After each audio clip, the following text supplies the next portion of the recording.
What's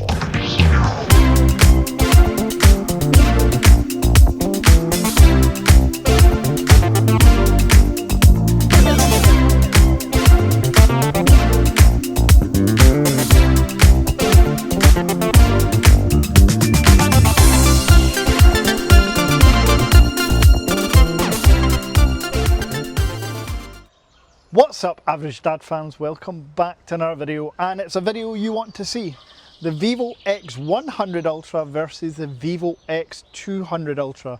A year apart, a chipset apart, some other differences, but I would argue by the end of this video you will find either one a good purchasing decision. Now, in order to carry out this versus video, we're going to do something slightly differently. I will be carrying out a versus challenge with James. James works for the Average Dad Tech Store. He came with me to China and filmed my review of the N5. He's currently filming this. What we're going to do is cut to us doing rock, scissor, paper, shoot, and the winner can choose whichever one they want to use for the whole day. Let's go.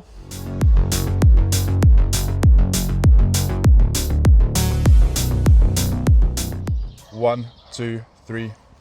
I win. So as you can see, I won, and I am not surprisingly going to choose the X100 Ultra. Oh. Yes, I will take the X100 Ultra for the day. James will take the X200 Ultra because he's not got a chance to use it, and everyone should experience this. So we're going to take lots of videos, lots of photos, compare displays, overall usability, battery, all that good stuff. Let's go.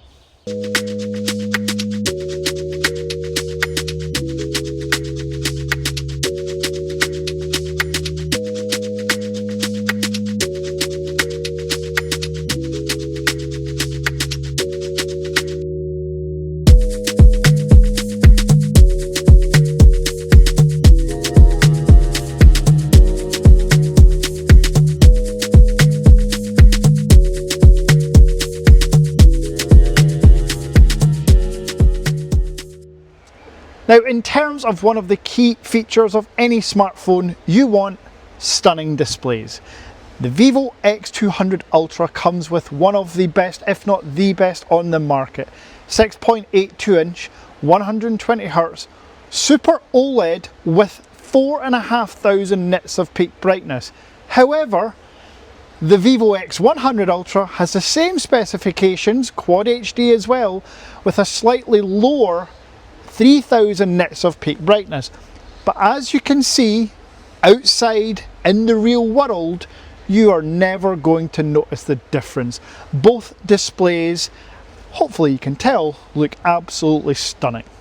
The one thing that is slightly different, if Jamie comes a bit closer, you can see the curvature on the X100 Ultra, that waterfall display, is way more prominent than the almost flat display of the X200 Ultra. So that's your displays. You can choose which one you prefer, but I'm happy with both.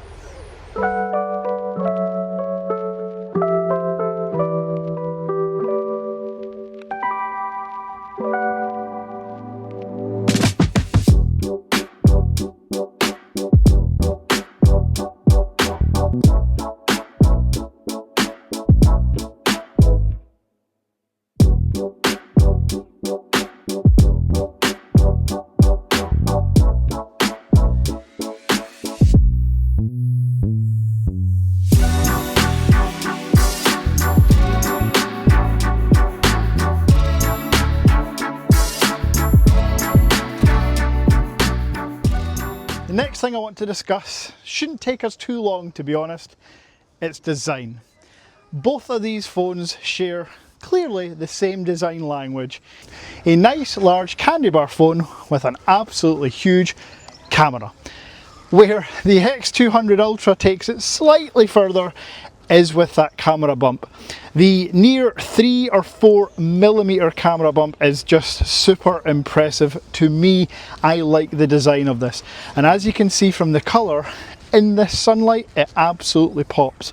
Whereas the X100 Ultra does come in a couple of different colours, but this black is far more muted, and as you can see from the camera bumps, the camera bump on the X100 Ultra is far more subtle than that of the X200 Ultra.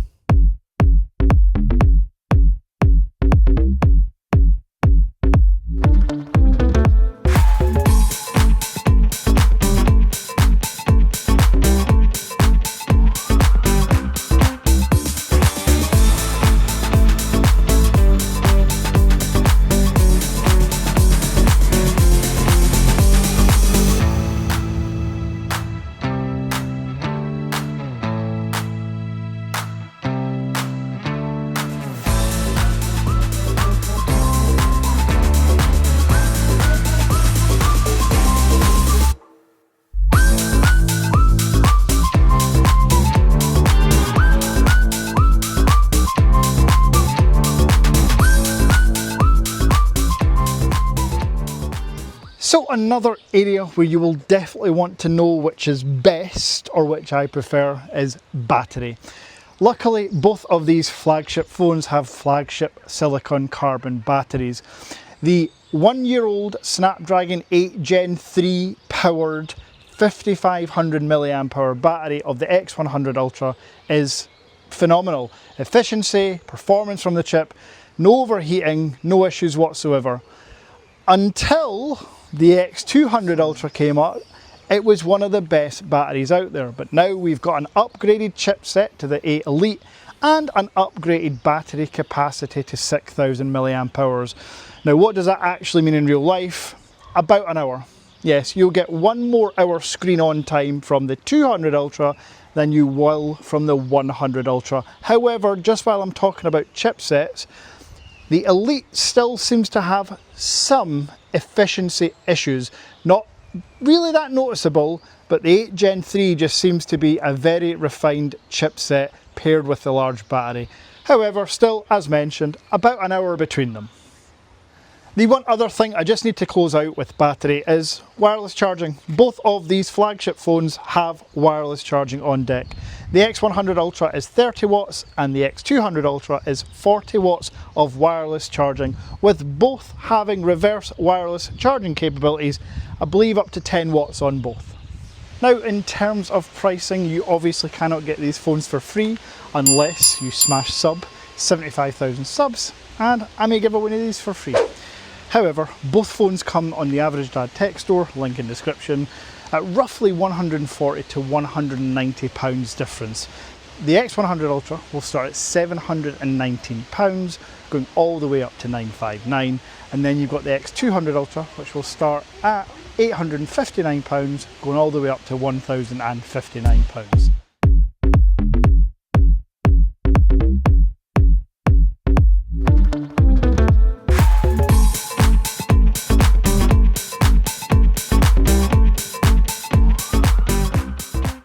So there we have it. You know the specifications, you've seen all the photos and videos, you know the price. What are my thoughts? Well, you'll not be surprised to hear both of these phones are incredible. If you want to save yourself a couple of $100, go with the X100 Ultra. This phone still has 3 years of software support, 4 years of security patches, and it's a beast. If you want the latest and greatest, and you do want the additional photography kit, which will only work on this, it won't work on the X100 Ultra, you're gonna have to pay the extra few $100 premium. But trust me, either one of these phones will automatically make sure you have the best Android camera phone on the planet. And for those that are going to ask in the comments, if you own the X100 or X200 Pro, should you consider upgrading to the Ultra devices? Simply, no. Vivo have absolutely smashed hardware, software, photography, videography, colour science. With the Zeiss lenses, everything is bang on with all phones. So I would say hang on to your X100 Pro or your X200 Pro, and let's see what the 300 Pro or the 300 Ultra give. But again, if you don't have either of those phones and you're looking for an upgrade, I know 2 phones you would enjoy. As always, if you've enjoyed this comparison, smash that like button. And until next time,